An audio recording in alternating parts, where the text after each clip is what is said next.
Yo, what's good, everyone? And welcome to a very special episode of the world famous Behind the Baller podcast. Ladies and gentlemen, this is an award-winning, globally chart-topping business show. I am your host, Ben Baller, not Ben Humble, a.k.a. the Korean John Cusack, a.k.a. Baby Harambe, a.k.a. the Bernadoodle Whisperer, a.k.a. Mr. K-Town, a.k.a. Mr. Fuck You, a.k.a. Mr. Bad Back, and a.k.a. Mr. 24 Days Without an Instagram Account. Guys, I have been permanently banned from TikTok, and I don't even fucking use that app, all right? Like really for real. Like, I'll post some shit here and there, and I went damn near a year without even posting anything. Like, I've never even left a comment on someone's page like, hey, fuck you, or whatever. Never did anything. I've never violated a rule. Shit's wild right now. The hate is super real. But guess what? The love is realer. All right? Life is very good. Life is very generous. BTB Army, this episode is a special one for all you football fans out there, especially all my 12s out there. Guys, gals, we got all-pro defensive back Quandre Diggs of my beloved Seattle Seahawks on BTB today. I'm asking him the real, not the soft shit, okay? We are coming to you live and direct from Los Angeles, home of Super Bowl 56, home of the gangbang, by the way. It's been 80-plus degrees over the last few days. And it's going to be 85 degrees today. I don't know what the fuck is going on. I wish I had more time. I wish I was free. I would take my kids swimming. But I am going to the NFL Honors. The NFL Honors is like the Academy Awards for the NFL. It's going to be crazy. It's here in LA, right next to SoFi Stadium. Let me tell you guys what's good. Now I'll tell you what's bad. My Los Angeles Lakers. Oh, man. My Lakers, the Lakers are straight basura. Straight trash. Lakers are 4 games under 500, and last night we lost to a fucking G League team. Put the whole fucking Lakers squad in rice. Trade everyone. They don't fucking trade everyone by the deadline today, and I'm dead serious. Trade LeBron. Trade everyone. LeBron James and AD couldn't beat a team of fucking YMCA players. I don't think you guys realize nobody who played for the Blazers last night makes over $800,000 a year salary. Okay? Now, we can't even blame Russ for last night because he didn't even fucking play. All right? We are due. We might not fuck around and make the goddamn play in fucking tourney. Fuck the playoffs. Like, yo, All-Star game is next weekend. Shit is just so bugged out to me. I don't even fucking know.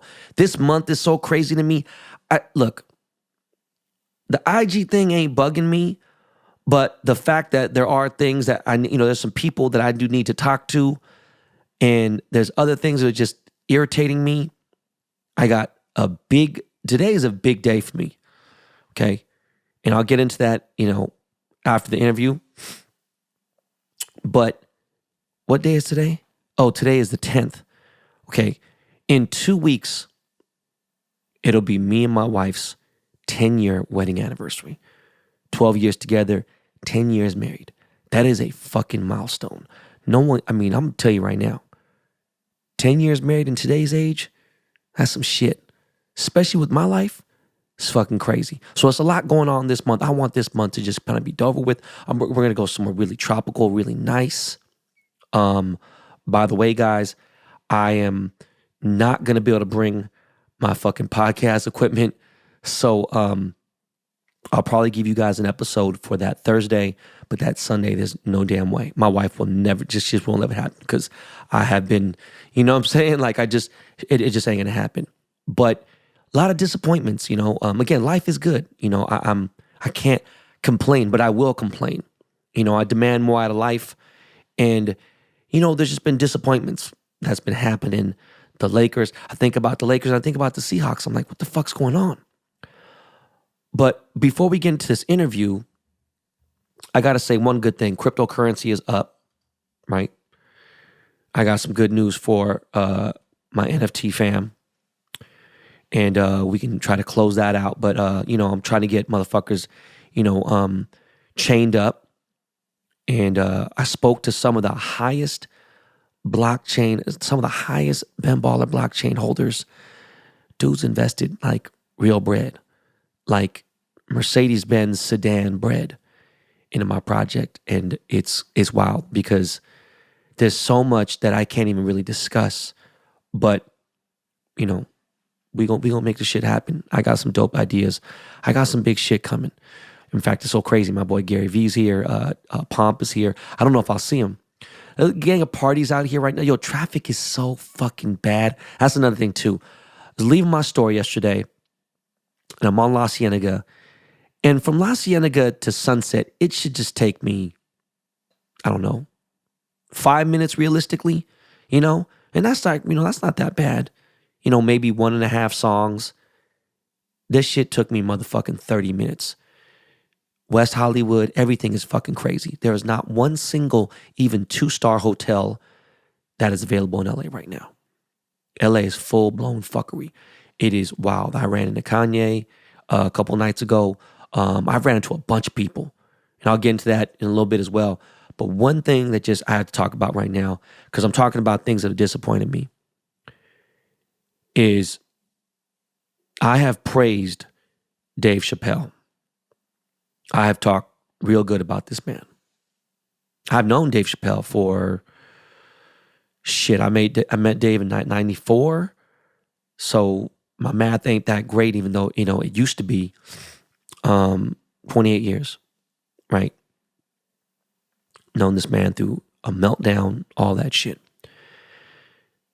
That Sticks and Stones most recent stand-up he did was brilliant. It was so just incredible. Everything about it was really, really, really just, man. I wish there was a word that was even beyond articulate. He just broke it down. And I fuck with them.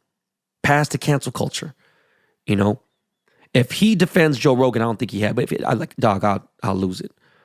And again, I'm not with the cancel culture shit. If you don't like Joe Rogan, don't listen to his fucking show.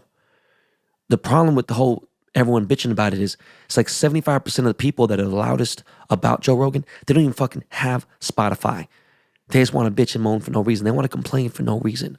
But the reason why I'm disappointed with Dave right now is I don't know what went wrong, bro. Like, yeah, you got a lot of bread. You're killing it. You I guess, moved out of, you don't have a crib in LA anymore. You don't have a crib wherever. You got a crib in Yellow Springs, Ohio, right? Just a suburb outside of Dayton, Ohio. And Dave Chappelle went to an actual town hall meeting, like a real meeting for his city, and told all the mayor, I guess, the whole city ordinance, whatever the fuck, all these city officials that, and let me rewind, sorry.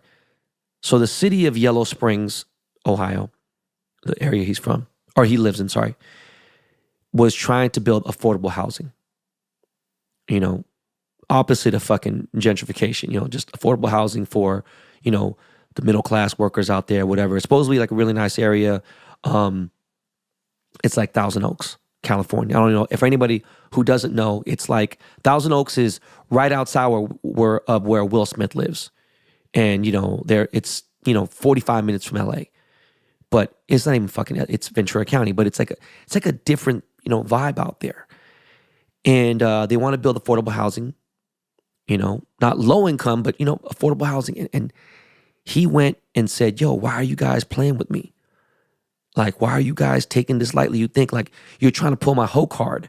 I forgot the exact word he used, but he said, I will pull my $65 million that I've invested into this town out if you do this affordable housing. Now, if I'm fucking misunderstanding this whole situation, please help me understand. Someone tell me if I'm wrong on this one. But I live in a very nice neighborhood.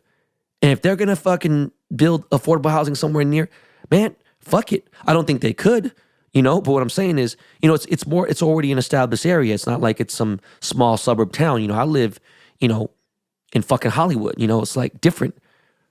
But like, Dave, what happened? Like, what's going on, bro? Like, you can't have middle class people around you. Like, I don't get it. And that's just fuck. That hits me different, And trust me, there's a snob in me with certain things, but like, I guess it's a different tax bracket, right? And I don't think I'm that far off, to be honest with you. Let me know. In fact, in real time, fuck this. In real time, we're gonna fucking Dave Chappelle net worth. Okay, that's wrong. I'm saying he's worth 50 mil. That's definitely not right. But anyways, look, I don't know what happened, bro. And there's a reason why I got rid of my Rolls Royce. There's a reason why I got rid of my Lambo truck. And there's reasons why I got rid of certain things. Not that I don't feel like I shouldn't be in it. I just feel like, man, I don't know what this shit it ain't me.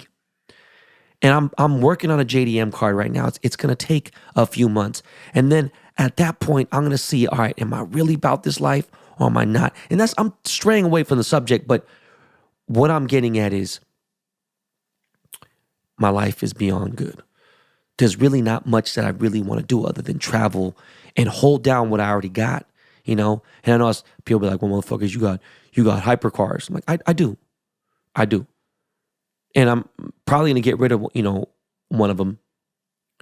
And, I'm just in a different place, man. And with cars, it's like, it's crazy because once you get to a McLaren 720, everything is so fucking fast now that it don't matter. So if you have a 765, an F8 Tributo, or like whatever, it's like, bro, it's really the driver at that point. You get really silly with this shit. The SF90 is obviously stupid fast, but it's like, I don't know at this point, and I'm just not really feeling the way these cars drive now. They're amazing, but the way they sound, they say sound bitch made. I miss getting into my GT3 I miss getting into my 458 Italian, I miss getting into even my FF and hearing that naturally aspirated car. I'm not really a twin turbo dude. And I don't know. Everything's just getting soft. We're getting softer by the day. So, look, we're going to get into this interview. I need everyone to stay strong. Rest in peace to Harambe. Thinking about you right now, man. Dick's out for Harambe. Let's get into this interview. I really want to highlight the fact that I really appreciate Quandre coming on this show because I know a lot of Seattle media is questioning here and there, and we got a friendship, and we boys outside of the whole NFL football shit and the Seahawks stuff, and that's my dog. So look, we're gonna take a real quick commercial break and jump into this interview. Yo, Miles, man, you already know, dog. Hit me off with that Lakey Lake. We'll be right back, y'all.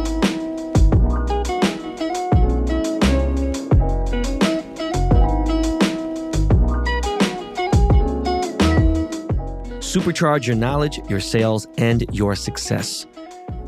Shopify gives entrepreneurs the resources once reserved for big business, so upstarts, startups, and established businesses alike can sell everywhere. Scaling your business is a journey of endless possibility. I love how Shopify has the tools and resources that make it easy for any business to succeed from down the street to around the globe. Reach customers online and across social networks with an ever-growing suite of channel integrations and apps, including Facebook, Instagram, TikTok, Pinterest, and more. Synchronize your online and in-person sales.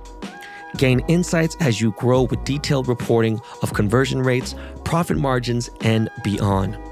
More than a store, Shopify grows with you. This is possibility powered by Shopify. Go to shopify.com/baller, all lowercase, for a free 14-day trial and get full access to Shopify's entire suite of features. Grow your business with Shopify today. Go to shopify.com/baller right now. Shopify.com/baller. This is it. The putt to win the tournament. If you sink it, the championship is yours. But on your backswing, your hat falls over your eyes. Is this how you're running your business? Poor visibility because you're still relying on spreadsheets and outdated finance software? To see the full picture, you need to upgrade to NetSuite by Oracle. NetSuite is the #1 cloud financial system to power your growth. With visibility and control of your financials, inventory, HR, planning, budgeting, and more, NetSuite is everything you need all in one place. Over 28,000 businesses already use NetSuite. For the new year, NetSuite has a new financing program for those ready to upgrade at netsuite.com/baller.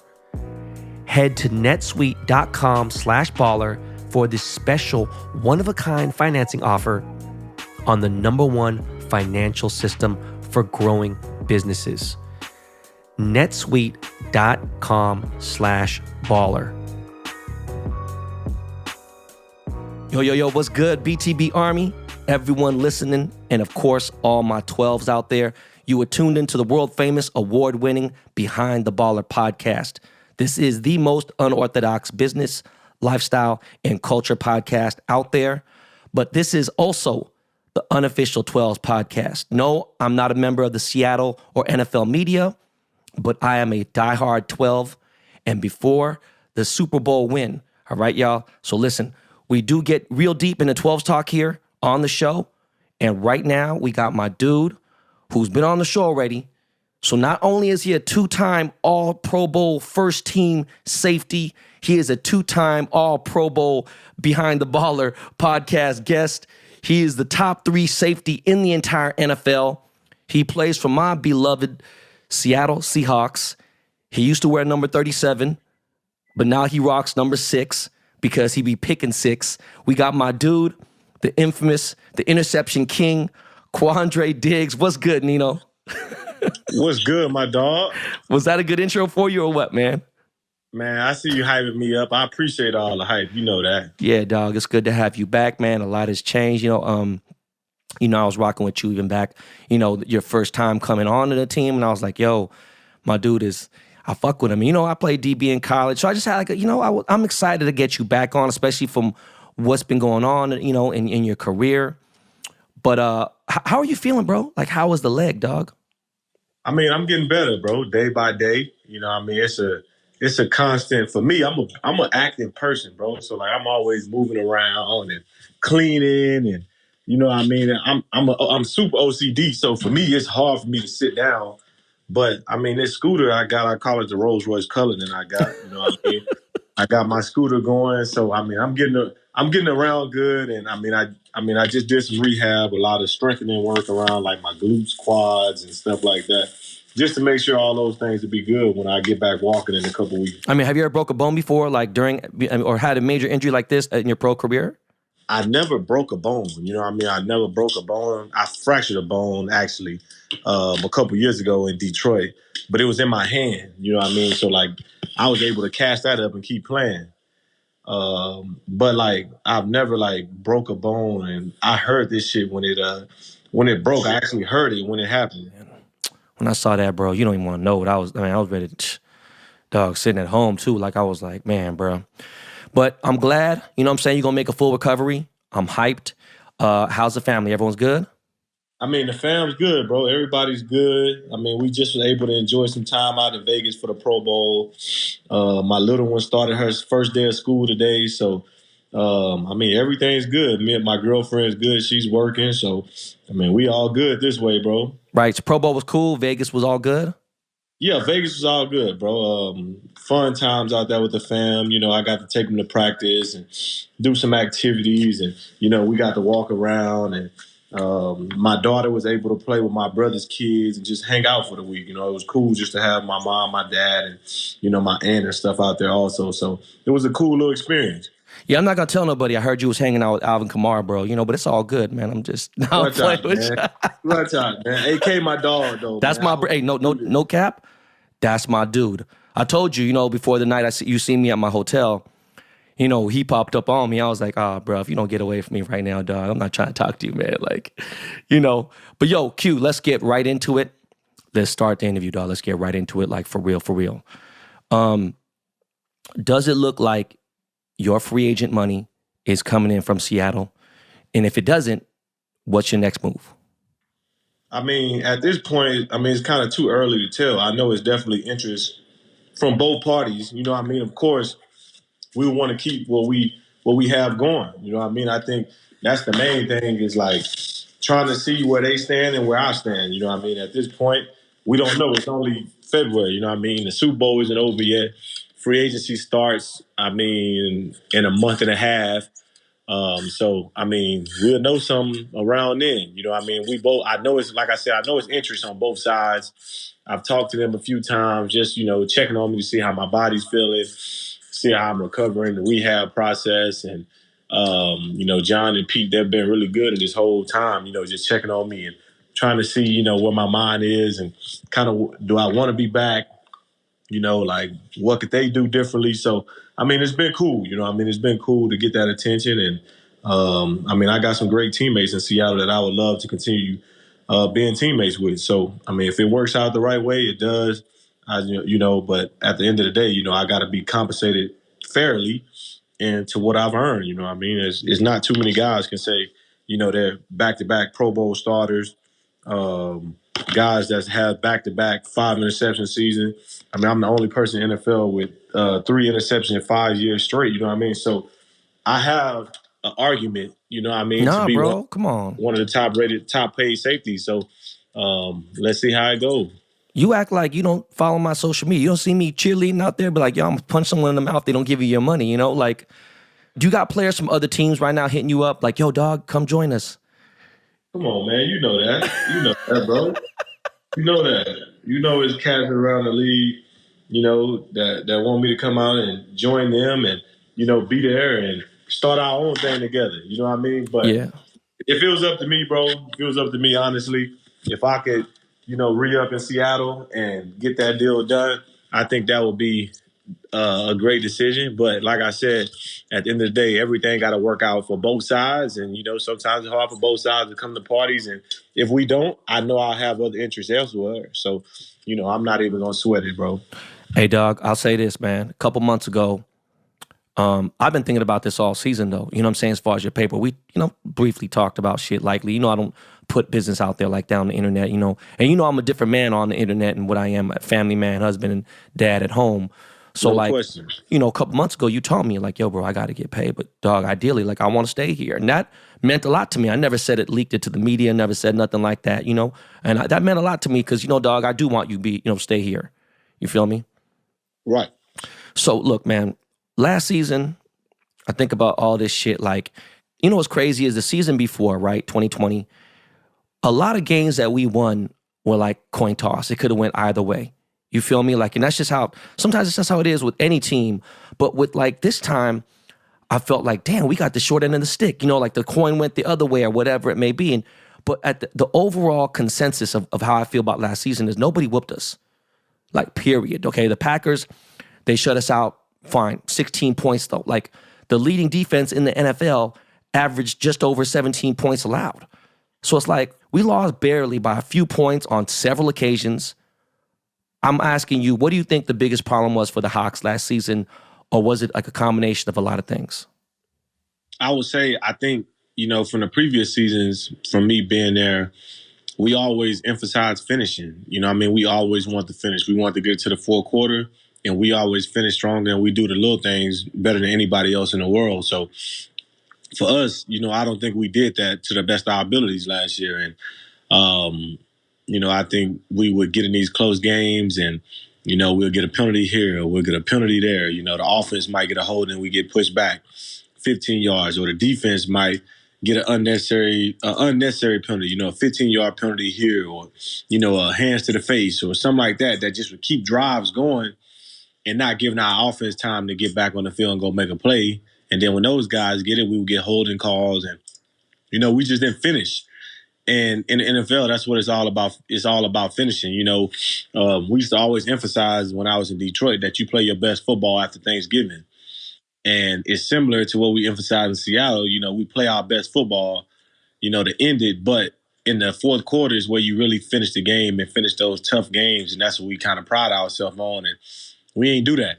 We had some mistakes by everybody.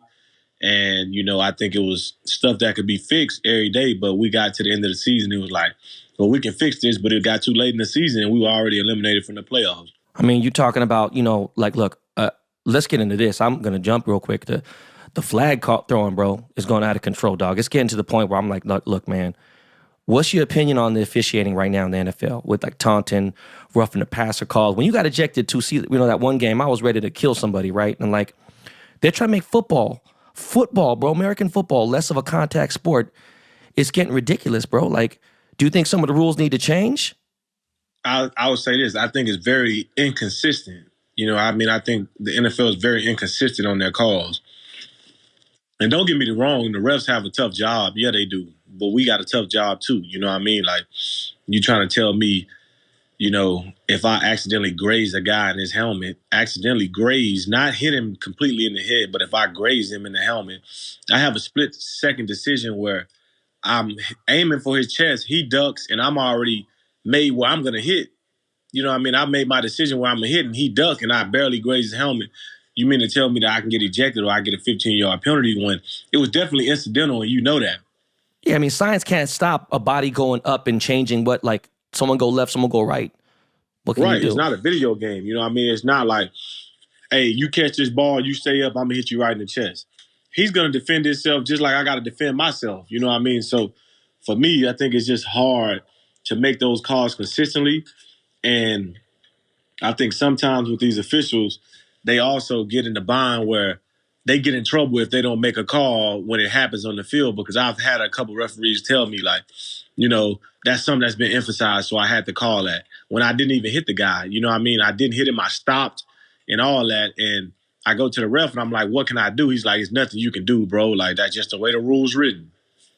That's some bullshit, dog. Like, fuck you mean? Like, what kind of shit is that? Anyways, so, like, between texts, between us and stuff, and I try not to do it too much, especially with the players, right? But I've been complaining about Ken Norton for years, right, as a DC. And, when you came on, I started talking shit like, man, God damn it, boom. But you told me, like, nah, bro, look, man, I fuck with Ken, man. It ain't his fault. You know what I'm saying? Like, I rock with Ken. Like, so the question is, he's gone now, but whose defense was it, bro? Was it Ken's or was it Pete's? That's what the big question is with everyone. I mean, I think it was a mixture of both, but in the final say, I think Pete always has the final say over anything. I think that's just the truth. But does that get in the way, though? You know what I'm saying? For him to, like, you remember the Titans, right? Like, Denzel Washington's like, you worry about your defense, they got the offense. Like, right. Like, does it mess up with the mojo? Like, I'm just asking you. I think honestly, it can get to a point where sometimes you have too many cooks in the kitchen. You know what I mean? You got too many people sticking their hand in what's going on and, trying to stir the pot. When, you can have one unified voice. And if you have one unified voice, that gives everybody else the confidence to know that, hey, this is what the call is and this is what it's going to be. Let's lock in. You know what I mean? And I think last year, it would be too much where, it would be we're sitting there, we're waiting for a call. We don't know what we're going to get,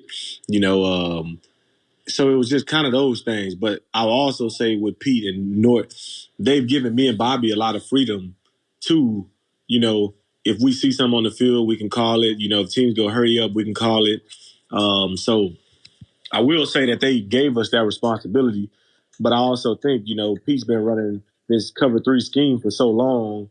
That's kind of what he's been tied to. So you kind of take your idea of whose defense do you think it really is. You know what I mean? Because, we know Pete, he basically brought the cover 3 to this cover 3 that we're running. He's brought that to the NFL. And, you from the Gus Bradleys to the Dan Quinns and all those guys, they've kind of took that and ran with it and made it their own defense. But, Pete and the Legion of Boom and Bobby and KJ, they started this defense throughout the NFL. So guys are catching on to that. So that's what I'm saying. So is it time to change it up? Like, you know, I think Pete is smart enough to understand that, you know, at some point we're gonna have to do something different. You know what I mean? We're gonna have to.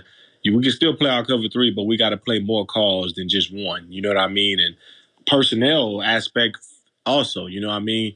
Is not this defense. The defense that I was on, we don't have the same caliber guys that they had in that Legion of Boom defense. You know what I mean? When those guys were going, those guys had everybody on that defense were making plays and making Pro Bowls and, you know, doing different things. So for us, this is like the personnel also has to match if you want to play that cover three.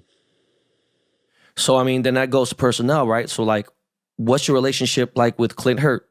You think there will be a significant difference with him, you know, as our DC, or, you know, different looks? I think, you know, I mean, I think Hurt is he's a great teacher. He's a great coach. I think he has the respect of the defense for sure.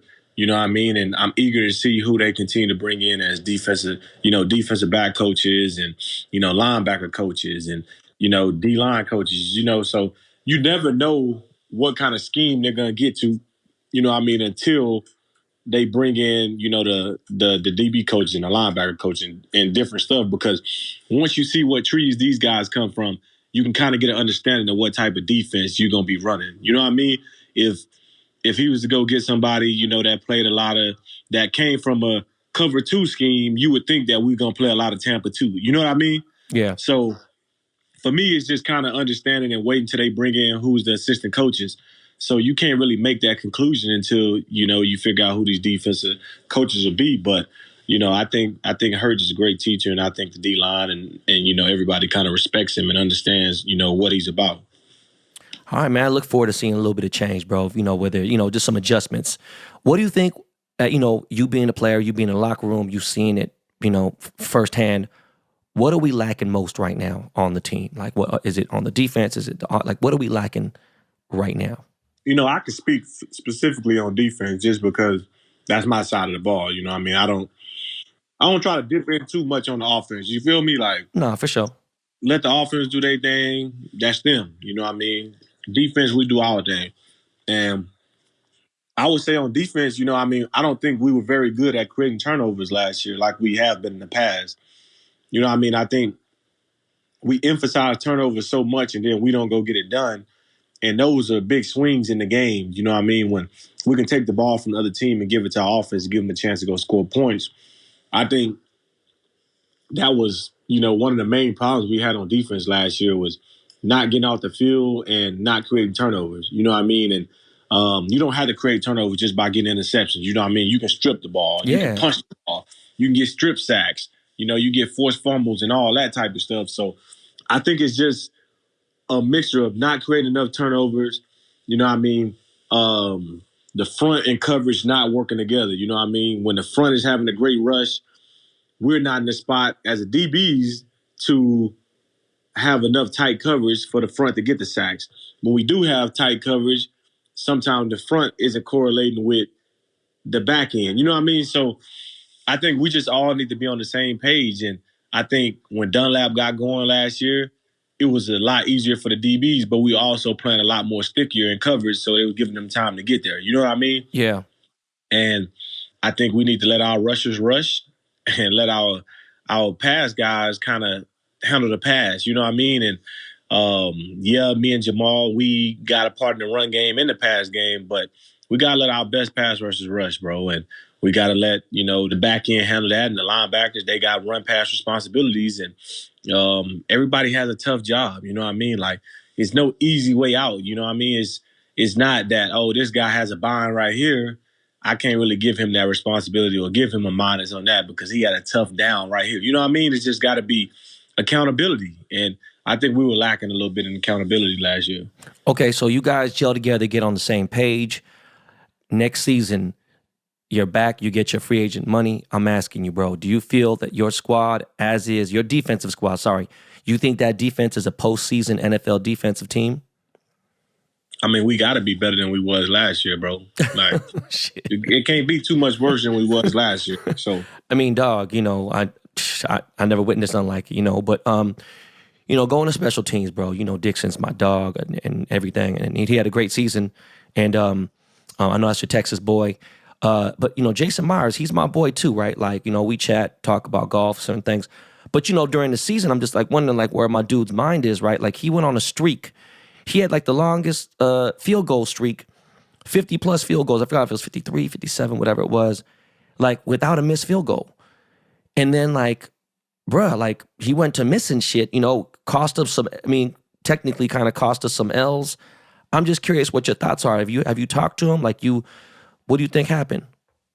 I'll say this. I'll say, it's more plays in there besides the J. My missed field goal. You know what I mean? And we told him that. You know what I mean? Like, if we don't have a couple unnecessary roughness penalties, it don't even get to the fact of him having to kick the field goal. You know what I mean? So for us, we didn't want to lay blame on him just because somebody made a bonehead mistake out there and boom, you know what I mean? It has to come down to him making this game-winning field goal for us to win the game. Or, we don't get a holding penalty and push him back, or, we don't take a sack and push him back to make him kick those long field goals. You know what I mean? Those hard games like that. And yeah, that's his job, and he knows that's his job. And J. Miles is one of the best in the league. You know what I mean? I just think sometimes you get in a slump, bro. And, he might have been going through a slump, and, it was just a tough opportunity and a couple of tough misses that he normally makes and that we know he makes. You know what I mean? So for me, it could have been a slump. Everybody has them. Shit, it's been a couple games where, I miss a few tackles that I normally make. And, you just miss them that day and you look at the film and you chalk them up. That's what it is, bro. You being humble right now, dog. You really do make your tackles, man. I'm trying to hear that shit. I'm not trying to. That's what it is, though, bro. Like, we all do it. You know what I mean? I missed a tackle against Detroit, but he scored a 50-yard touchdown. You know what I mean? Like, you have those moments where, like, some stuff happened and it stays in your mind for a little bit. And, for kickers, sometimes their job is a little different than ours, and they don't get the credit they deserve when they make the big kicks, but they take all the blame when they miss the big kicks. You know what I mean? So, for me, it's kind of like a quarterback, you know what I mean, or coach. You don't praise him when he wins, but when you lose, you bash him. You know what I mean? So I just think he was in one of those slumps, and hopefully he gets his mind right this offseason, and when he comes back, he'll continue to be one of the best kickers in the world because he showed that 2 years in a row when I was there, and last year he didn't have his best year, and I think he knows that. Everybody knows when they don't have their best year, and trust me, bro, it ain't like you go into the offseason and we just oblivious and like we played terrible and we just like, nah, but, I played good. Some dudes are delusional though. I ain't gonna lie to you, bro. Some cats are delusional. You right about that. Right. So going back to the middle of the season, kind of the middle, beginning of the season, Russ gets hurt. I'm at the game, dog, and I'm like, oh shit. Let Geno cook. Like I thought I thought, dog, there was a good chance we was gonna beat the Rams, with Geno, and it was, it was getting there, and it happened. What happened, and he comes out and he did his thing, and I was actually really happy, for him. And my thing was, do you think we put Russ back into the Green Bay game too early? You think we should have let Geno play that game, or what did you think about that?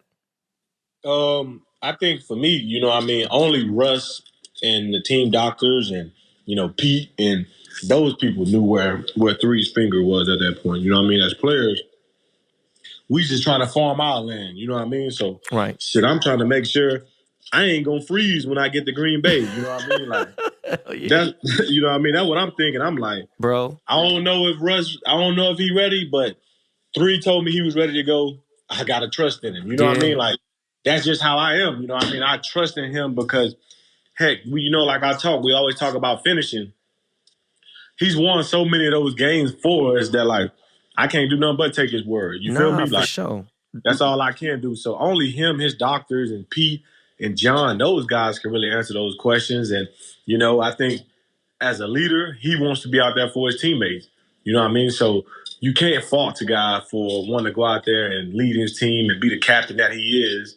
And, even if he was a week too early, hell, I played a week too early before, and nobody ever complained I was out there too early because you always say, like, if your starter is out there, if 70% of your starter is usually, you want to say is 100% better than what you're going to have behind you because that's just how you think. It's a starter as a superstar in the league, that's what you think about as Russ. So like, I mean, that's just kind of how you take it. You know what I mean? It's kind of like, well, if I'm 75%, coach, I'm playing. Like, that's just me. You know what I mean? I had a strained calf.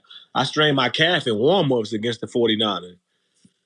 Shit. And I'm like, I had a grade 2 calf strain. I'm just like, bro, I'm playing. Like, what's up with y'all? I'm like, bro, we already down, guys. Like, I'm not going to leave people out there by themselves. And I went through and thugged it out with a grade 2 calf strain. You know what I mean? It's certain stuff that, like, you can't take that competitor out of the competitor. And that's just what it is, bro. Like, that's legitimately what it is. And I think, 3 was ready to go. And, you know what I mean? For everything he's done for the organization, you got to give him the You're right. opportunity to go out there and play. Bro, I had to make a public apology on my last podcast episode because when he broke that record at the Pro Bowl for the precision record and made Mac Jones look like a little bitty boy, I was like, God damn, bro. Russ really, man. So, you know what? Speaking of Russ, dog, can we just end all the rumors right now, bro? Do you think Russ is going to stay? Is Russell going to stay with the Seahawks or what's good, man? I mean, from everything I've heard him say and from, what other conversations been, that's what I think. But me, bro, I'm unemployed right now, so I can't make that decision. Come on, stop the cap, bro. Did you hear that Richard Sherman interview on his podcast when he's talking about the 12s and letting Russ cook is holding us back for a Super Bowl? Like, what do you think about that, man? I mean, for somebody that's known Sherman as long as I've known Sherman, I know Sherman's gonna say what he thinks. He's gonna tell you what he feels, and if you don't like it, you know what I mean, you just live with it. He's not gonna show any remorse about it. Oh yeah, for sure he won't. But I will say this: I think I would not say the fans are selfish or none of that like that. But just being around the NFL for so long as players, my brother when he played, Chargers fans, they Chargers. But when my brother got there, they had the 5th pick 2 years in a row. So obviously your team not doing well if you got the 5th pick 2 years in a row. You know what I mean? And I remember those guys would win 11, 12 games, blah, blah. And, they would lose a game, they would boo. You know what I mean?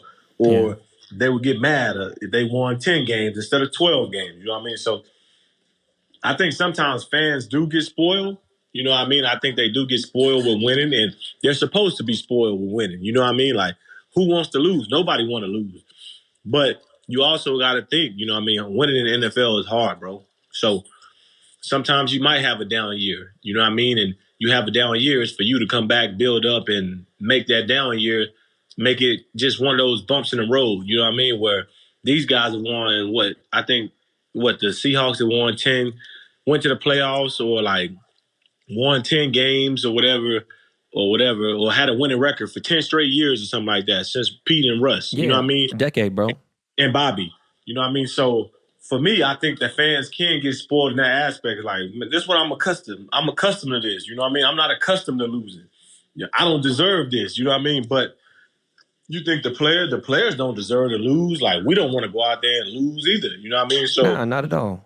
So I think as players, sometimes we get frustrated and we like, relax. Like, I started this winning culture here, and for you to feel like something I say is wrong, when he has a point and they have a point, I just think it can get misconstrued sometimes. All right, well then, how about this, man? This ain't gonna get misconstrued, dog. How about Ryan Clark, another DB, bro? Right? But how about him saying that Russ ain't all-time greatest QB? Is he high as fuck, or like, what do you think about that? I love RC. You know what I mean? I love RC. As a person, I love him as an analyst. But I think that's just totally BS. Like, come on. Totally BS. Like, come on, bro. Come on, bro. This dude is like the second most winningest quarterback in his first 10 years. All the stuff that he's in, all these records and stuff in the first 10 years, he's top 3 or top 5 in every single one, bro. Like, bro, over Peyton Manning. You know what I'm saying? Like, come on. Right. It's the all-time greats. And you trying to tell me that this guy's not an all-time great quarterback? Like, come on, bro. Right. Why he say that shit, man? I don't understand it. You know what I mean? Like, I don't understand it because of the fact that, like, 3 he don't bother nobody. You know what I mean? Like, oh, that's for sure, yeah. He stays himself. He works his ass off. He leads his team. You know what I mean? He's a great family man. all he does is go out there and win football games. This is the first year in his career where they haven't had a winning record. Right. The first year, bro.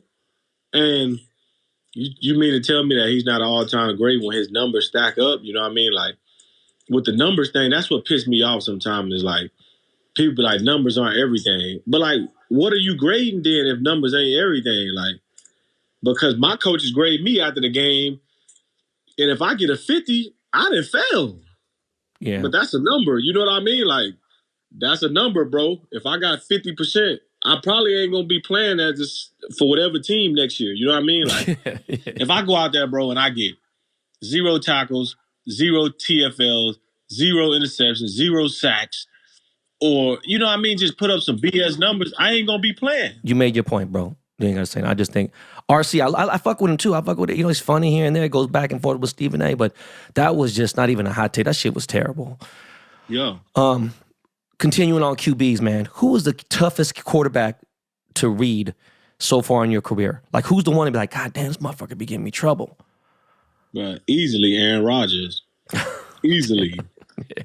Like, easily, bro. A-Rod, like the different arm angles, the way he can look off of safety, just go backside and know what the coverage is. You know what I mean? The way he can get up, control the offense, just move guys around. And, you know, the thing is, like, he's been running a similar offense his whole career. So he's mastered that offense. And now you bring in LaFleur and they running some bootlegs and, you know, they doing a little bit of misconception here. It just makes it that much tougher for you to play against him. And, you know, in the middle of the field, it's almost like you have no chance of picking off one of his deep balls if he's on target because he can put it with some air. He can put it on a rope. He can back shoulder it. Bro, he's so good the way he throws the ball that it's like effortless out there. Nah, man, he's definitely one of the greatest. I don't, agree with his personal shit that he says, but yeah, he's QB-wise, dude is a GOAT for sure. No question. Something I've been wanting to ask you for a minute, man. It's just because it's a random-ass question, right? But who is the hardest hitting receiver in the league? You know, like when blocks come, your way, like you never think about a receiver hitting people, right? But like, who's the hardest hitting wide receiver in the league? Man, that's a good question, bro. Like something I wanted to ask you. The hardest hitting wide receiver. I mean, it's hard for guys to come and hit me because I'm so far back. Yeah, I thought about that too. But then I see like Kittle, you know what I mean? Kittle be like, God damn, Kittle be blocking, and even Travis Kelce and that. I'm just wondering, like, has there been a receiver that ever pull up on you when you playing cover up, and hit you? Be like, what the fuck? You want to know what's crazy? Early in my career, and people, I know this is not a current player right now, active player, but like early in my career, Anquan Bolden used to block so tough at receiver, like block you. He'd try to block you out the play, bro, and like hold you. And I'm like, dang, bro, like the play ain't even coming this way. You know what I mean? And then I got Q as a teammate, like my second year in the league in Detroit. And he would do that same stuff at practice and then he would go do it in the game. You know what I mean? Like, yeah, that's just who he is. So, like, for me, I would probably have to say Anquan because back in my nickel days, but like, I mean, I see DK a lot out there. You know what I mean? Man, bro. Shit, right. Dog. He be really trying to kill motherfuckers, and that DK's my dude.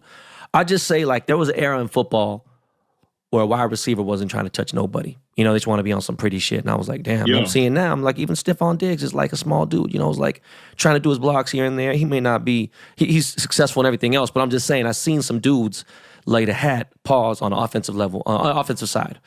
So, bro, is the NFC West the hardest division in the NFL?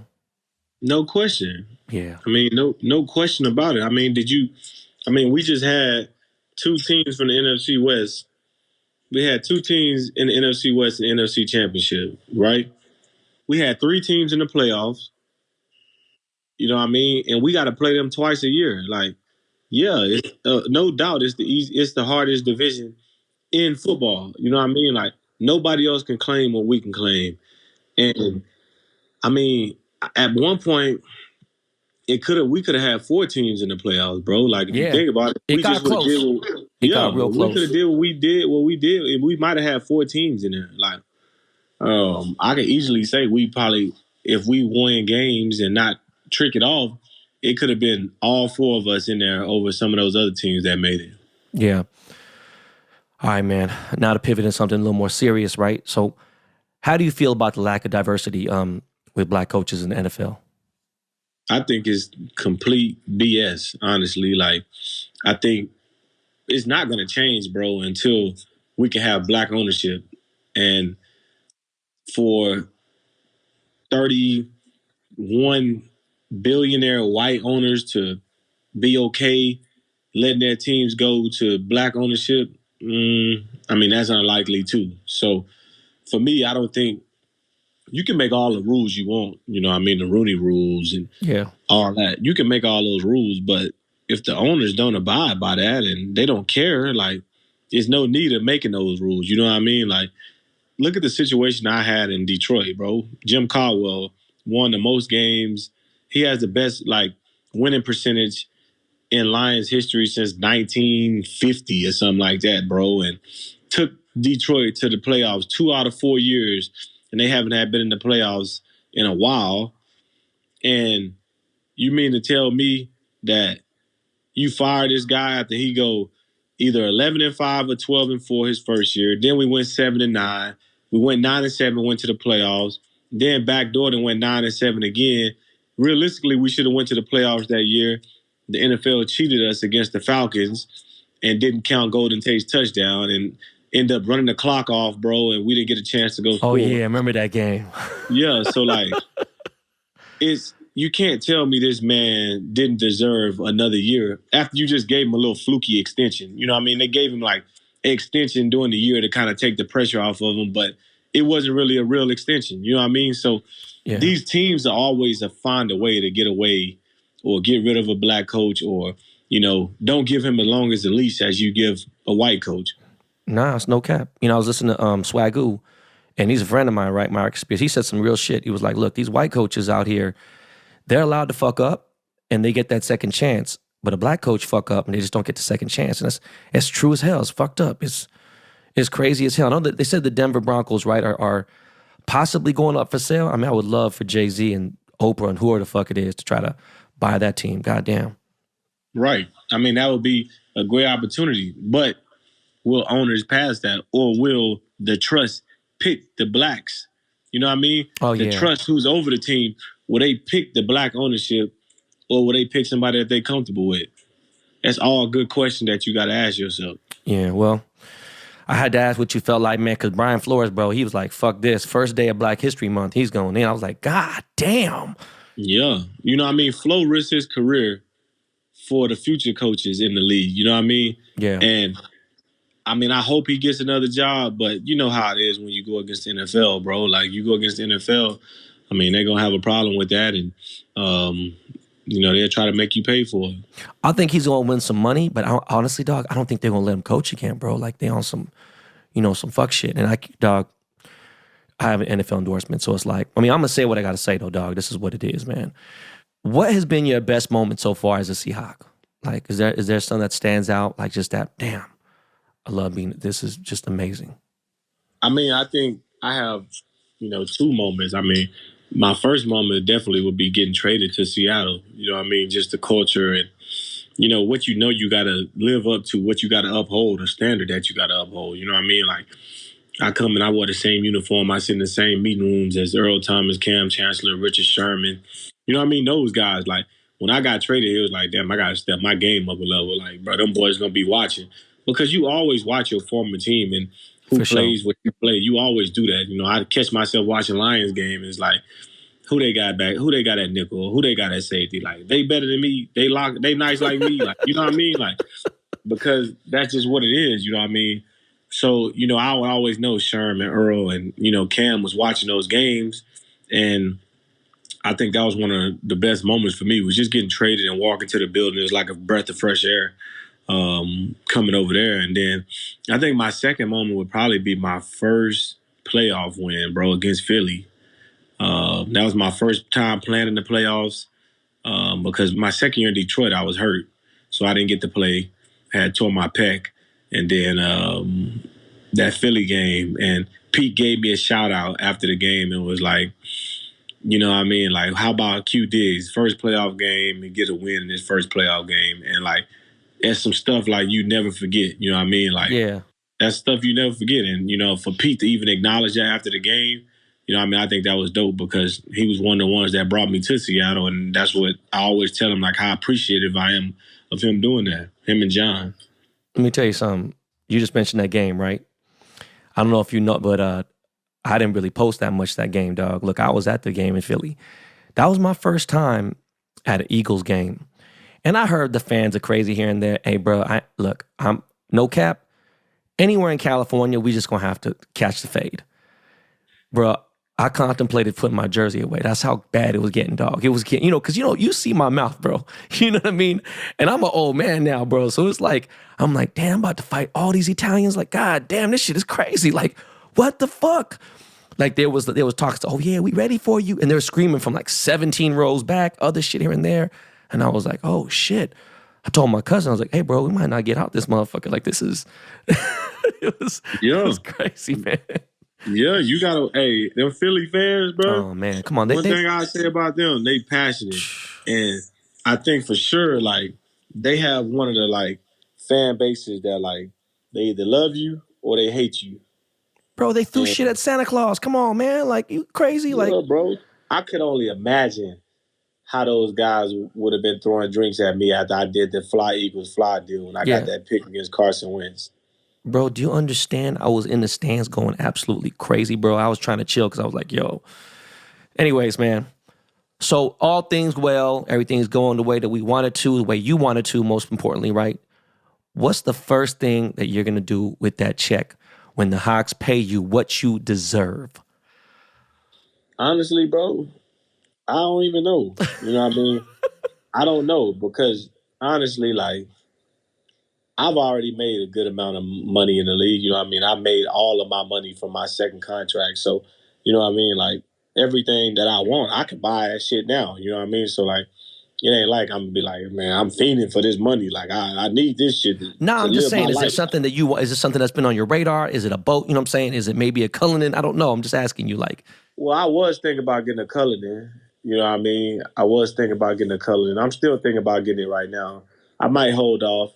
Who knows, bro? Yeah. But, I mean, I'm finna start building my crib out in Texas, my crib in the next year or so. Probably meet with some architects this off season and start breaking ground on my crib. So, I mean, hell, a lot of that money gonna go to that crib because I want a compound. Oh, okay, that's what's up. I'm gonna go visit you. Yeah, come through. Shit. So who is your partner in crime on the field? Obviously, you got to be on the defense, but I'm saying, who's your partner in crime on the field when you on the field? I mean, honestly, if we talking about this past year, it definitely was Bobby and Jamal. I mean, definitely, like, those are my guys. Like, if we playing well, the defense is playing well. You know what I mean? Yeah. So those are definitely, but like me and Bobby and Jamal, we hella close. We got a great relationship, and we know what it takes to get each other going. But you know what I mean? Like that sixth sense. Like when you on the field, you kind of looking around, you looking, and right before that moment start, you look over, you be like, okay, you locked in with Bobby. Is that how you feel? You know what I mean? Be like, okay, I know what we got to do. All right. You know what I'm saying? Like, you guys give those eye winks, and all that. Oh, no question. No question about it. You can look over, but you know how good it feels to look over and you got another Pro Bowl, All-Pro safety next to you. And then you look in front of you and you got arguably the best linebacker, one of the best linebackers that ever played a game in front of you. So it's just like, shit, I'm straight out here. You know what I mean? Cap. I'm straight. You know what I mean? So for me, I think that's something that I always admire, being here, playing with great players. And not saying I didn't in Detroit, but like when you look over and you got a Hall of Famer in front of you, then you look to your right and you got another guy that plays the game just the way you play it, fast and physical, and you know what I mean, just want to knock people out. Like, you enjoy that. You know what I mean? So I think that's kind of what it's been. Right. So this is the most important question of the interview, dog, so I want you to be prepared for this, okay? This is very important, bro. Who is funnier, Nick Bellore or Ben Baller?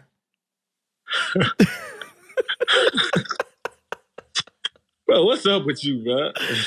Yo, what's man, up with you, bro? I didn't even know Nick Bellore like that. I know him as a player, you know what I'm saying? But then I started watching him, like, yo, this dude is funny as fuck. He's like, and he's also a watch collector. I didn't know, like, Dixon had to put me up on dude. So I said, yo, this dude is funny as fuck. I'm going to follow him, right? Follow him. He reaches out to me. We talking about watches and this and that. He's actually a really nice guy, super cool. I just didn't expect him to be like, I've seen this motherfucker try to kill somebody on special. I was like, God damn, Nick. Like there was one game, on 4 different special teams plays, he had all 4 tackles, like smashing people. I was like, God damn, this dude is like all purpose. So I seen the little YouTube thing he did when y'all was on there, and I was like, bro, this dude is funny as fuck, man. Bro, and when I tell you he's like that, he's been like that. So Nick was my teammate in Detroit for 2 years. So I've been teammates with this dude for 4 years now, 4.5 years. And it's just like, buddy, don't change, bro. Like it's like he's never serious. He always got some funny shit to say. Bro, Pete can call on him in team meeting and be like, Nick, what do you got to say? And he gonna say some funny shit right before the game, bro. Like, oh, fuck. That's just how he is. You know what I mean? That's who he is as a person. But like, that's exactly who he is, bro. And I mean, I think y'all's sense of humor is different in a way because you a shit talking funny. You know what I mean? Like, yeah. You talk your shit and it's funny. You know what I mean?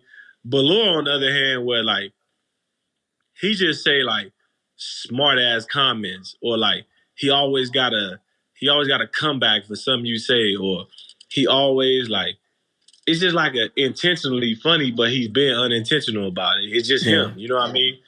And he keeps me dying laughing, bro. And we always going back and forth. That's why the two Ballures thing that we did was so funny, because we've been going back and forth with each other, bro, since I met him. Like on the team playing in Detroit, so let me put this in the air anyways, because maybe this will give Pete some ideas. With Coach Caldwell, my first 3 years in the league, the veterans, and if you were a good player that was young, you sat in first class on the way there and the way back. You know what I mean? So yeah. I hope Pete listened to that, and hopefully we can get the vets in the first class on the way there and on the way back. Let me get that out the way first. I put that out there. And secondly, I think me and him sat by each other. So I used to sit right in front of him in first class in Detroit. So like I would just turn around and we would just make jokes on each other the whole trip. Wherever we were going, the whole trip, we would just be talking trash to each other, bro. Like that's just kind of how we always been. And that's how we is in Seattle. Because when I got traded there, he was one of the first people to hit me up. And he said some slick shit. He said some slick shit or something, and I can't remember what he said. But even this year, bro, when he re-signed with Seattle, I didn't hit him up, right? I didn't hit him up and tell him congrats. And he was like, at the end of the year, he's like, damn, because he always says some crazy. He like, damn, bitch, you ain't even tell me congrats when I re-signed here this offseason. You fake. Like, just some crazy shit out of nowhere, bro. And I'm like, bro, how you even remember that I didn't tell you that? But I remembered that I didn't tell him because I had texted him. I think I texted him like a week later and was like, I'm glad you back or some shit. But there wasn't no congrats on Twitter or nothing. Nobody gonna tell no special teams guy congrats on Twitter. You know what, though? He seems really smart. Like, no cap. He seems like a smart dude. Like, Look at his big ass head. Come on, bro.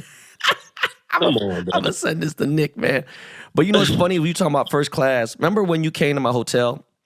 Yeah. And I had the penthouse president suite, right? I thought that's how y'all stay on every hotel. I didn't know. Like, I didn't know, bro. Jamal was like, are you kidding me right now? And I was like, what? He's like, man, what's up? This room? I was like, bro, this is just how I stay. And Jamal was like, bro, come on, man. I thought you guys had those kind of, especially the starters, I thought you guys all had rooms like that. Man, how we all gonna have penthouse today? It's called a penthouse for a reason, bro. I'm just saying.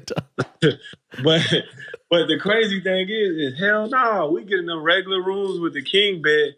Bro, so funny this year. One week, I had got a room with 2 beds in there. And I'm like, bro, damn, just because I'm short, I can't get a king bed? Like, damn. But I will say this now. Shout out to my guy, Jeremy. Jeremy did take care of me the last game of the season in Arizona. I had a nice little room, little suite, you know what I mean? So I felt good about myself, you know what I mean? So shout out to Jeremy on that. But we don't live like that, bro. We don't normally live like that. A couple guys might get them rooms, but they ain't giving them to me. I got to talk to management about that, man. So totally off football, bro.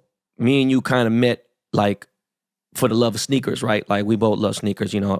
I'm kind of off it, but like, you know, I mean, I was deep in it, as deep as anyone could be in it, you know, worldwide. And I know you fuck with it. And then you always fly when I see you in street clothes. What are your top 3 sneakers right now? Not of all time, just like what's your top 3 go-tos right now? I mean, right now, any pair of Dunks. You know what I mean? Any pair of Dunks. You can wear that with anything. You know what I mean? I wore Dunks. I wore Dunks to the club the other night, bro. Right. Like Low top or high top? low top. Yes, I sir. can't wear high tops, bro. I'm 5'9", bro. Them high tops look like boots. You know what I mean? So I can't wear those. It's not a pair of Dunks. Like, what pair of Dunks is your favorite right now?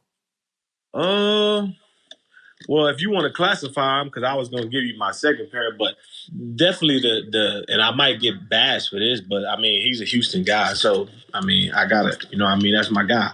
But the Travis Scott Dunks, one of my favorite. Those are one of my favorite ones. No, man. I mean, bro, Travis has always been, you know, he's been at the forefront of the sneaker game. No cap. Like, I know I influenced him a lot when I was in the sneaker game. Like when he was just in high school, and I was on the forums and stuff and pushing, you know, the culture when it came to the SB Dunks and everything. He's always had some good shoes, bro. I'm not tripping at all, man. Right. So definitely his SBs, them definitely one of my favorite pairs. I was gonna say the low one Travis Scott. Oh yeah, Jordan 1 lows. Yeah, I rock them. I rock them a lot. I got the highs and the lows. That's probably my second pair. And I mean, with my third pair of kicks, I feel like you could never, you know what I mean, you could never go wrong with the Air Force Ones, bro. Like you can wear those joints with whatever. But what I have learned is I might be giving this tip to people might not though. What I have learned, I usually wear a size 11, right? Yeah. But in my forces, I gotta wear a 10 and a half because the shoe runs bigger. So I have to wear a 10 and a half just so it fits more comfortable instead of the 11 with my forces. You know what's funny is most people, if you have a lot of shoes, dog, you know the Air Force always run at least a half to a full size big. Right. So yeah, me and you's the same size, remember? So I'm a 10 and a half and Force 2 as well. It depends. If it's like there's some special like padded forces I could wear an 11, but for the most part, yeah, 10.5. Right. Gotta be. Are you invested in the cryptocurrency at all? Bro, I'm not. Well, a little bit. I wouldn't say I'm invested like a lot, but I invested a few $100 in some stuff, but like I ain't out there just throwing my money into crypto. No, like I get it. It's not. It ain't no joke. You know, it's a serious shit. I'm in it. You know, your teammate Jamal, you know, Prez has hit me up like, bro, you got to get me in this. And I feel bad because there's a couple times I could have had him in, but I want people to understand like this is a long-term thing. This is a different type of, it's dangerous too, you know, like it's the future. If you know what you're doing, you good. But if you go look at it all day and be like, you know, like, oh shit, it went down. It's like, you know, some people have to be, I'd rather fucking, you know, give y'all some advice when you guys decide to be done with the game, with the NFL. Yeah, bro, because like even the little hundreds of dollars I put in there, shit, I don't even look at it because I'm like, bro, I was looking at it every day and I'm like, bro, my little $800 down to $500, and then it'll get up to $830, and I'm just like, nah, this shit ain't hit like how that Bitcoin hit in 2014. Come on, dog. Like, bro, I was down $2 million a few weeks ago. I was like, fuck, man. And I just, you know, I just didn't think about it, man. I was like, man, bro, it is what it is. I mean, that's the same thing with the stock market, bro. It's the same No, it thing. is. Go up and down. You know, I mean, we had the days where the stock market, you know, you lose a couple $100,000 here, and you're like, I'll look at it next week, and it'll be right back up. So, I mean, I feel you with that. Yeah. So, bro, the last question, I need your Super Bowl prediction. Who gonna win, dog? Oh, man. I mean, I got friends on both teams, bro. Got friends on both teams, bro. Can I just say I just won a great game? Come, man, stop bro. If you don't stop it right now, dog. I know you don't want our motherfucking NFC rival to fucking win this game. Come on, man. If I win, no lie, bro, you got to understand. And you know, bro, because you got loyalties to people, you know what I mean? And, you know, those loyalties mean a lot to you. And, yeah, we got a rival and it's a rival, but, like, I will say this. I have real life friends on both teams. But I think the two people that I'm closest to, or three people I'm closest to, they all play for the Rams, bro. Like, it's just kind of what it is, you know what I mean? With Yeah, no. Stafford and Jalen and then Ashawn Robinson, it's like, that's just kind of how I go, you know what I mean? I hate to pick the Rams sometimes, but like, I want Stafford to win this thing, bro, because I always hated the backlash that he took from being in Detroit. You know what I mean? Like, I hated that people try to put a mark on his name because he didn't win playoff games Bruh, and, he didn't take Detroit to the playoffs. I got to pick the Rams. real talk. I'm gonna tell you something. My boy O'Day Abushi, right? Played for the Hawks, Yeah. played for the Yep, for I the know, Lions. Dave. O'Day is my dog, and he hit me. The moment the Stafford got traded, I went to go look at a new house, right? Yep. Pull up in the house. I'm not gonna say whose name it is because I don't want people to know where I actually live. But like Yeah. one of his boys, you know what I'm saying, live right down the street. I didn't think whatever, and it was a private showing, but then he pulled up like maybe 5 minutes early. And it's obviously, come on, bro. I don't know what his contract is, but it got to be like, stupid money. So we both looking at a crib, and I'm like, oh, hell no, bro. I'm not about to go bid against this motherfucker. You know what I mean? Like, shit. He really coming here. So I hit O'Day. I was like, what's up with this dude?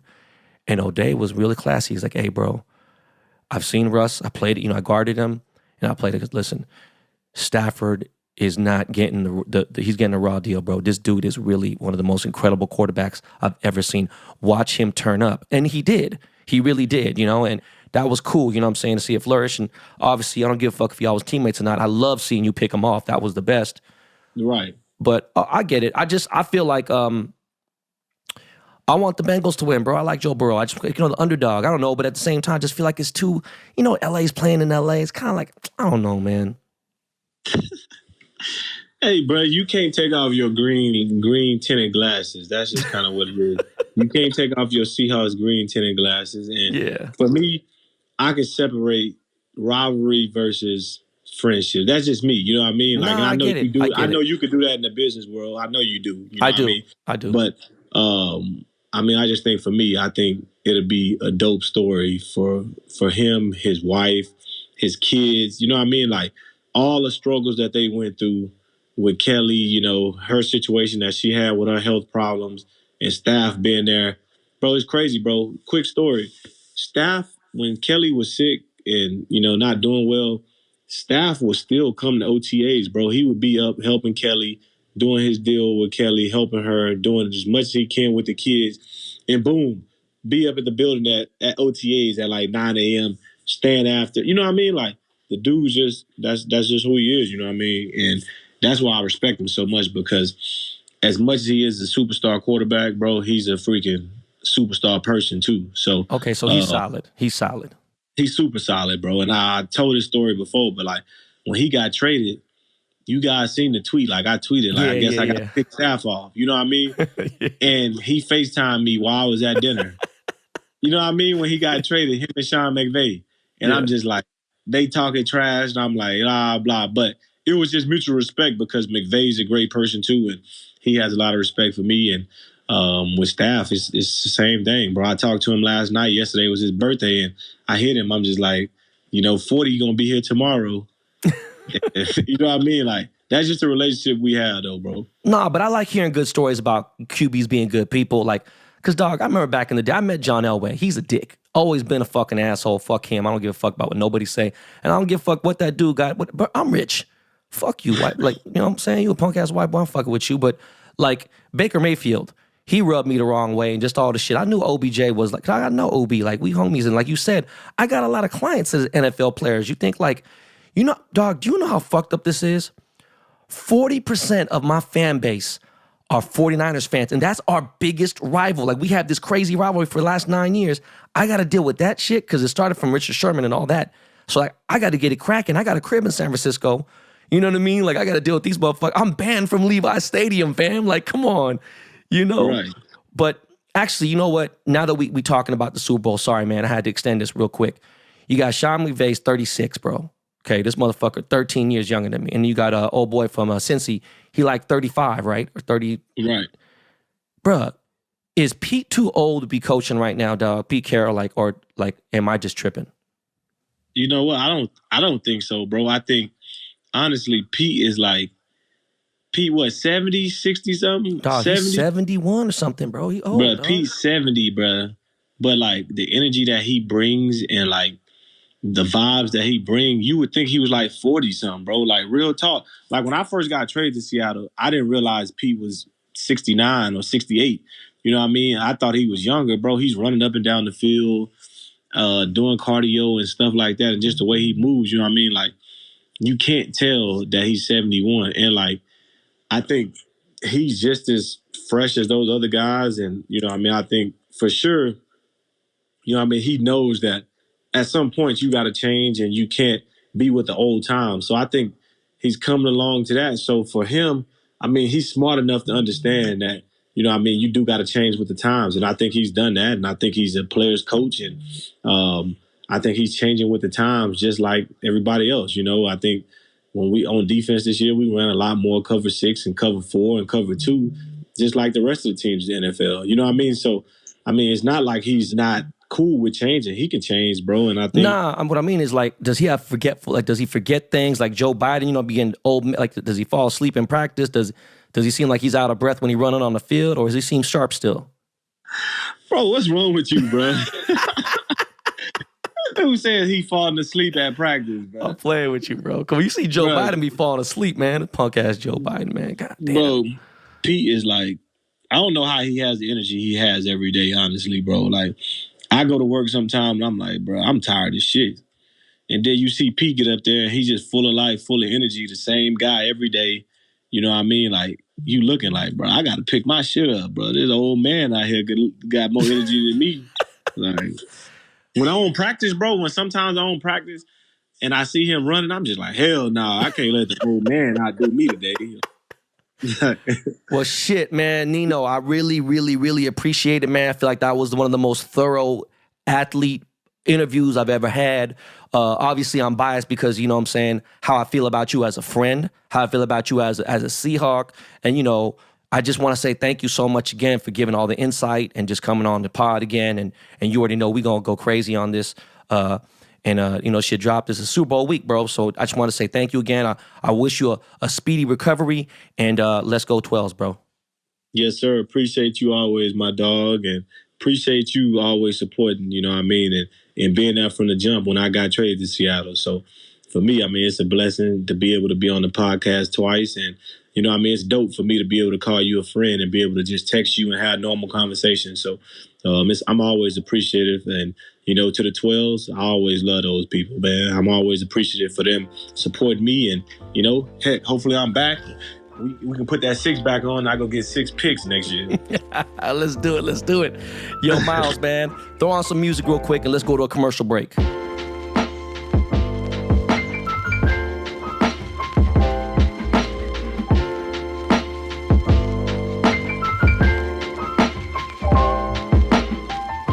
So let's talk about Captain's Picks because you're missing out on making some money, all right? It is such an exciting time of the year to bet and wager on sports right now. This is no cap. I'm being serious with you guys right now. NFL, NBA, NCAA basketball, NHL, soccer, live betting, guys, okay? All can be done at CaptainPicks.com. This company has myself as a partner and a captain along with the Dust Brothers and Michael Rappaport. So you know how we get down on the podcast every damn day in these streets. We've even brought in new captains to man new sports and live betting bonanzas. We view this as investing over gambling. Nobody has lower rates in the betting game. Nobody. We are about to revolutionize how betting picks are done, made, sold, everything across the board. Do yourself a favor. Go to CaptainPicks.com. Okay? That's CaptainPicks.com. Thank me later. Yo, what up, y'all? I was going to throw some fly-ass vocabulary at you because I'm fucking with that vocabulary app, and it hasn't helped yet because I haven't used it on anybody, right? And when I heard that fucking Aquafina diatribe that she put out there on Twitter about her quitting Twitter, I was like, yo, I need to step my shit up. And this vocabulary app is amazing. I pay for it. It's fucking incredible. But by the way, LA is crazy right now. Okay, LA is crazy. The Jackers are out. Motherfuckers are waiting for people to fucking rob, right? There's Sports Illustrated party here. There's my fucking agency has a party tonight. I got the fucking NFL Honors. There's going to be shit after that. I got another party tomorrow. I was going to say where the fuck it is, and I shouldn't say where the fuck it is. But in my old hood, there's a party. There's been fashion shows. I'm going to get in that in a second. It's been wild. By the way, guys, my final Project 70 card is out right now. Mike Trout. Their autos sold out in fucking seconds. I literally was like, what the fuck? There was a one-on-one card for like a few $1,000s, like thousands of dollars, and it was sold out. I was like, what the fuck happened? It was crazy. But the card is going crazy. I just want to say thank you guys for supporting Project 70, even though I didn't finish the project, right? So, I did 11 cards. I didn't do 20. There was too many goddamn cards, too many goddamn artists. I don't think I'm participating in this year's, artist series project. I do have my Topps Chrome 2022 drop, and it's going to be a fucking different level. I want to step the quality up, step the product up. We got Wander Franco. This is a whole different, we haven't had a rookie class like this. That Wander Franco is going to hit different. But yeah, my Mike Trout card is out now. It is available for another day or so. I'm sorry, what today? Tomorrow? Yeah, you got until tomorrow to get that motherfucker. And you get a chase card, and that's special. There's rainbow foils. It's a chance to get that one-on-one. This motherfucker is definitely right. So don't forget, go to Topps.com. Go to my link tree. You can go to Twitter. Twitter's like the only remaining it's my last remaining social media, which thank God I love Twitter. And click the link there, and you'll see my card is up there. But London and Ryder are starting to really figure out like what the fuck they want to do. And London is a natural swimmer. He just loves the water, and he's really, really good swimmer. It's surprisingly very good. And with some assistance from his swim coach and stuff, he's kind of doing really well. But he wanted to join baseball. And even with the coach, it just I don't know. Something's, and my wife thinks it's me. I'm like, no, shit ain't got nothing to do with me. Either you got it, you don't got it. Right? And, I don't think I became coordinated to start playing like sports until right around London's age. A little younger than London, right? And he's just, certain things just like, I just feel like he's going to be, he's into computers and games and stuff. But London likes golf. And what fucked me up is the entire philosophy of the game of golf fits right in with London's like entire steez. So I feel like might be something. And the crazy part is my cousin Steve has clubs for London. And, golf clubs ain't no fucking joke. Even though I got a TaylorMade sponsor, I'm not trying to hit them up for that. But, I'm going to start getting him lessons. I think London's going to fuck around and really like golf. I think it's going to, and this could really be his shit. Now, on the other end, Kaya's taking ballet, and she loves it. She's obsessed. But I knew that already. But Ryder is now on his 5th jiu-jitsu lesson. Ryder is fighting dudes bigger than him. Ryder is fighting guys older than him. And Ryder is kicking ass. So I'm like, I don't even know what to say. It is fucking wild that Ryder picked up jiu-jitsu. He likes it. By the way, Ryder is fucking obsessed with Harambe still. He drew a picture. I can't even believe how well he drew the picture. He drew better than I could. I could do great shit on, on Photoshop and Illustrator and stuff, using images here and there, like when I designed a card or something. But Ryder drew Harambe, and he put rest in peace, and he put him on a crucifix. And I was like, what the fuck? Then I went to his phone and found out he Googled R.I.P. Harambe, and he saw a picture, so he drew it. And I'm just like, what the fuck? Like, that's just weird, right? It's just crazy. So anyways, this week has been kind of, a weird week. I've been having really bad anxiety attacks, and I think it's because I have a lot going on. Like today, 2 nights ago, I went to the Amiri fashion show.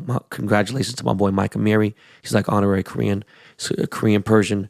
And, the show was fabulous. And forgot what dude's name is from Breaking Bad. I forgot what the fuck. Not the older dude, but the younger guy. I never really watched the show. I didn't really like the show that much. I know people love that show. But I know, dude, like we're homies. And he's like the first guy I walked the show with. He's like, yo, bro, I ain't seen you in a long time. And he's like, yo, last time I seen you was probably at Cuddy's house. And I was like, yo, it was crazy because I was just at Cuddy's house for his birthday party. He's like, oh, man, I missed it. And it was a real small little event. And, you know, dude was on one of the biggest shows on TV. And, you know, we chopped it up here and there. And it's funny because I think Mike Amiri thought about it.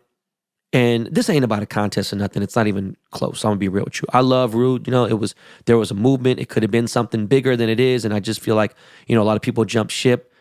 But you can't compare Rude to Amiri. It's a whole, like Amiri is huge. Like Mike has, you know, got boutiques in Dubai, Rodeo Drive, New York, Miami, and he's opening, you know, China and like all over the place.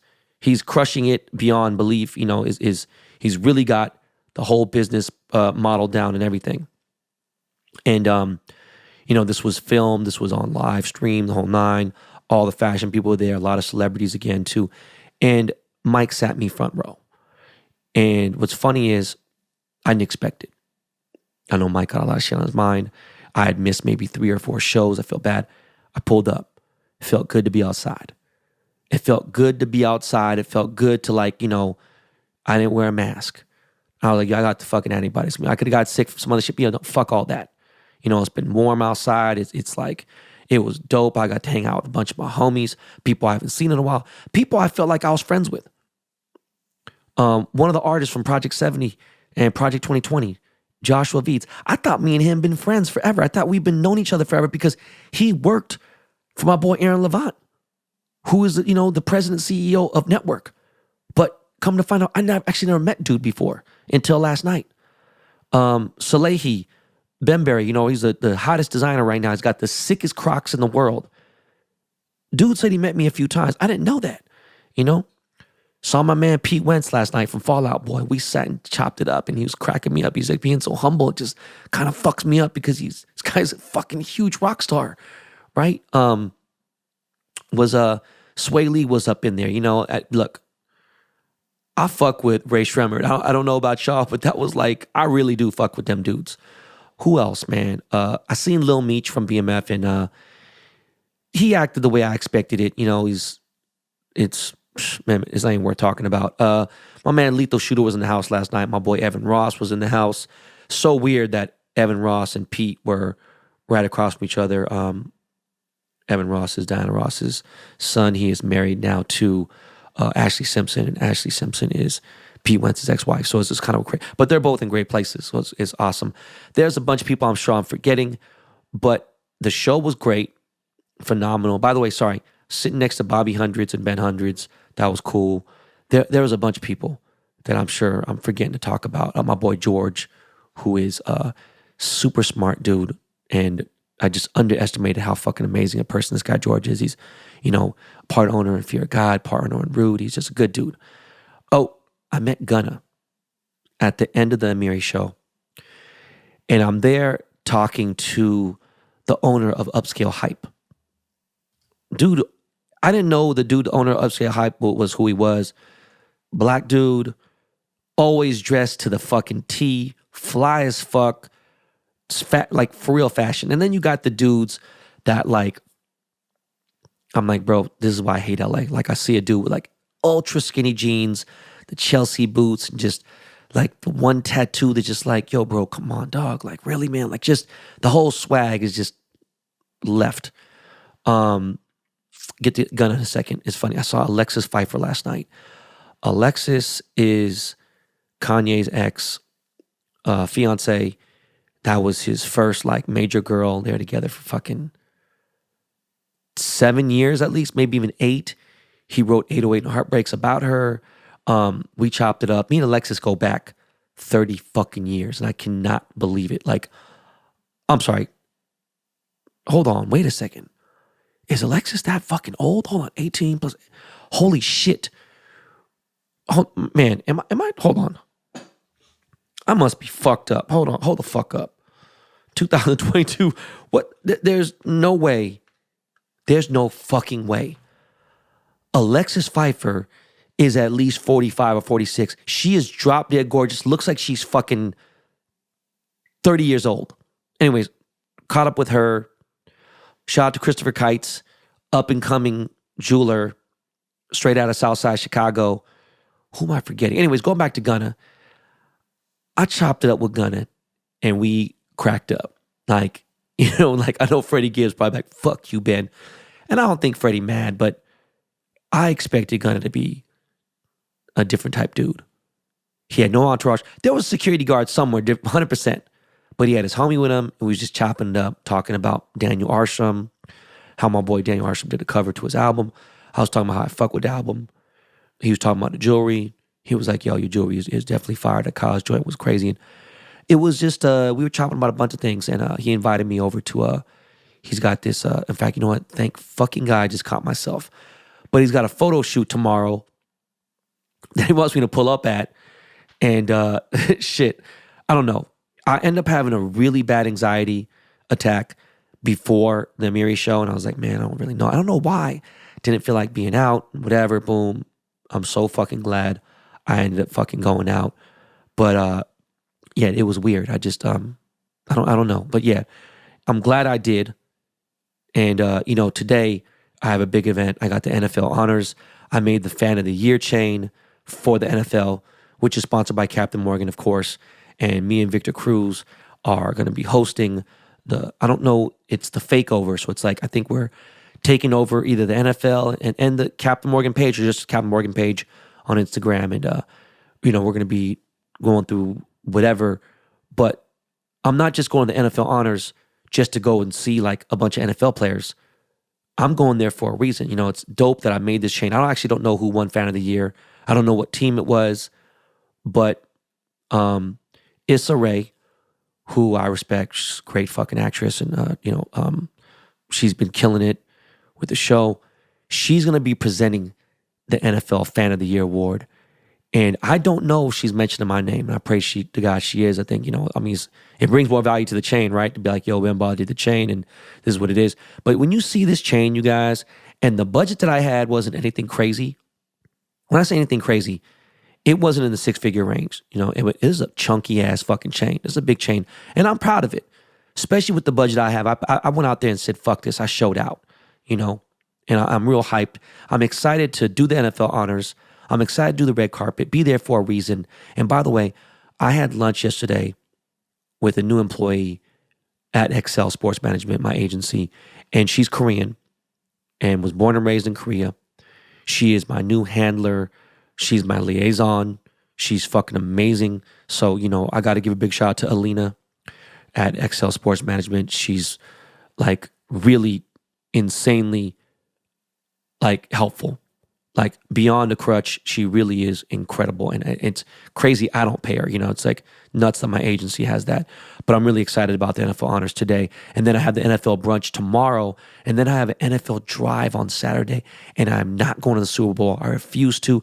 The news has just said with the vaccination shit, all this other stuff, once you actually get into that Inglewood area, right by SoFi, the average time it's going to take you to get into the stadium is going to be 2 hours. Okay. And it's going to be over 3 hours to get out of the stadium and out of the Inglewood area if you stay to the fourth quarter. So no thanks. I'm good. We watched that shit at the crib with the Dust Brothers, with some fam. Thanks to Postmates, you know what I'm saying? Sponsoring the food. I'm going to have some catering. We're going to have some barbecue. We're going to have a bunch of shit. It's going to be fun. I'm going to watch that bitch on the 90-inch, and I'm going to be chilling. And I got my Captain Morgan, and I got my motherfucking, old school potion that I won't mention on here because I don't want to disrespect Captain Morgan. But yeah, we're going to watch the game here. And next year, it's too soon now. I'm going to think of something to where one of the Ben Baller did the blockchain holders could come through and pull up and kick it like on a real way. You know what I'm saying? And when I go to New York, I'm definitely going to connect with this one cat, Timmy Tokens. So shout out to him. And I should be out there next month. But speaking of next month, guys, I'm going to get into some drops. My Bape collaboration is March 6th. Don't know why it's a Sunday. Hope they change it to whatever. But that should be fucking fire. There are going to be 10 micro Bape chains made by me. There is a very limited edition t-shirt for the LA drop. There is 4 medium-sized, like Jesus-sized pieces that are fucking beautiful bait pieces. Official collaboration, Bathing Ape, Ben Bar did the chain, IF and Co. And that's March 6th. I can't wait this is like a dream come true. And, over 10 years in the making. This is crazy. Yesterday morning, I had a board meeting at Network, and I went over all my drops, and I am so hyped over these drops, right? Like, I got the gold surfboard, super fucking limited to fucking 10 or 15 pieces. It's big ass gold surfboard. I'm looking at it right now in my studio. Shit is beautiful. Like, super limited, gorgeous. I got my tailor-made clubs, at least one club. I got fucking the kit for that. I got my gold hair clippers. Like, you know what I'm saying? Like, for real, like, to get a fade barbershop clippers. It's going to be crazy. I got my fucking gaming headphones with Master Dynamic. This is a company that makes all Louis Vuitton's headphones. This is like the highest of high-end headphones there are. And they made special gaming headphones. This is a company that Kevin Durant owns. This company is like premier elite headphone company. I got gaming headset coming out. What the fuck else do I got? Oh, we're going to drop the gold money counter again for summer. I got some other shit. I don't know why I'm forgetting, but I'm fucking hyped.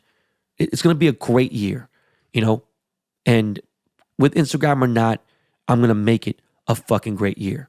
And shout out to my guy, Dan Fleischman at Coffee Breakers. He has a card shop on Hollywood Boulevard, just east of Cahuenga, and his shop is fucking amazing. He does amazing breaks. This guy's fucking awesome. I want a break. I want a fucking $3,000 DK Metcalf flawless booklet rookie card from a break. And we did some trades. I brought some BBDTC 2021 Chrome. He gifted me a Tiger Woods rookie card, PSA 9. He gave me a Serena Williams rookie card, PSA 9. Like, he blessed me. Barry Sanders, my favorite football player ever. And it was just fucking crazy. So, anyways, I hope you guys enjoyed this episode, especially for the Seattle guys. I do have more interviews coming up. My man Billy Marcus is coming on the show. I am going to get Ruby Rose on the show, and we are going to talk. I got Kendra Lust is going to be coming on the show. Got some other entrepreneurs coming on the show. I got cannabis entrepreneurs, regular entrepreneurs, all kinds of shit. But before we go, guys, I want to give you my Super Bowl prediction. Okay? Now, everything is pointing towards the Rams, right? And what's crazy is not the Rams, but Eli Apple had reached out to me, and he wants to get on the podcast. I'm like, don't talk.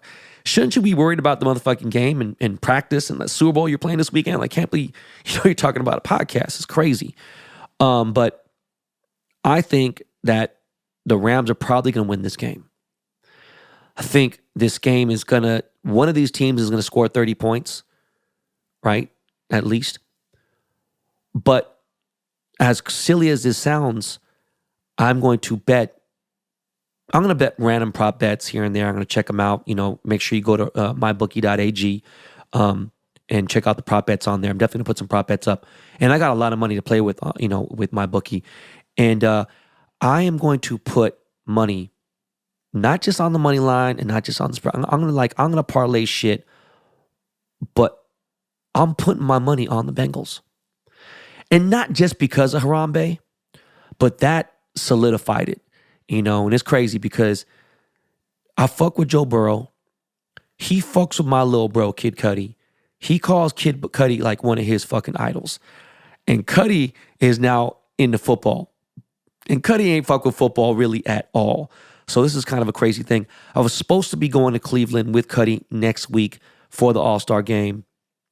Not going to make it. I got too much shit going on. Who knows, though? I might jump in last minute because he's like kind of hosting it. It is in Cleveland. That's his hometown. But anyways, Super Bowl prediction. I think the Bengals are going to do it. But, everyone thinks the Rams are going to win. I feel like that's, if you want to be a safe bet, then cool. But there's no fun in being safe, right? So I want the Bengals to win. I'm going to put some money on them. And if I lose, fuck it. That's just what it is. And that's just the way I am right now, and that's how I'm living. Guys, that's it for the episode. Appreciate you guys tuning in. I'm so glad to be back to 2 a week. I do have video that I'm experimenting with, just like doing basic shit so I can get maybe one episode a week up and trying to do, but it's a whole different process as far as editing now. Sound wise, it's going to take Miles from, anywhere from 4 to 8 hours for one episode on my end. And then now for the video side, it's going to take, days to edit. So I'm trying to figure this out. I'm not going to do this shit ghetto, and but speaking of video, Twitch, I got my Twitch name. I'm going to start using it. Everyone's telling me that they do their breaks on there. I'm going to start doing more breaks and start breaking more shit, basketball, football, all the whole nine. And yeah, man, look, guys, I will see you guys on Sunday. I'm sorry, Sunday. What the fuck am I talking about? Monday, we will find out who the fuck won the Super Bowl, and we'll get the weekend wrap up and all that good stuff. But yo, I love you guys. Always remember, this is not your practice life. All right, y'all.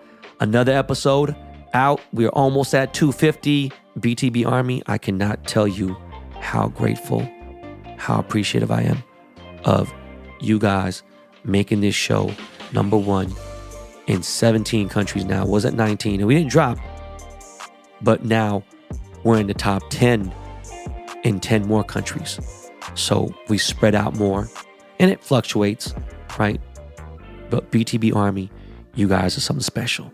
When Jordan Winter of the Dust Brothers told me that podcast listeners are the most loyal, I am so looking forward to doing these live podcast shows, especially New York, San Francisco, these big cities, to test waters out. Man, shout out to Popeye at Dave & Buster's, because we're going to be doing our first LA one at Dave & Buster's in Hollywood. It's going to be fucking lit. It's going to be a fucking great time. Again, thank you guys. I cannot tell you, seriously, times 100, the gratitude that I have for everyone that listens to this show. All right, so I'll see you guys on Monday. Please be safe. Make sure you go out there and bet, and have a good fucking time. All right, y'all, I'm out of here. Yo, Lakey Lake, sorry your Arizona Cardinals ain't just, I don't know what the fuck's going on with your boy Kyler, but yo, Lakey, take us out of here, man. Throw on some beats. All right, y'all, peace.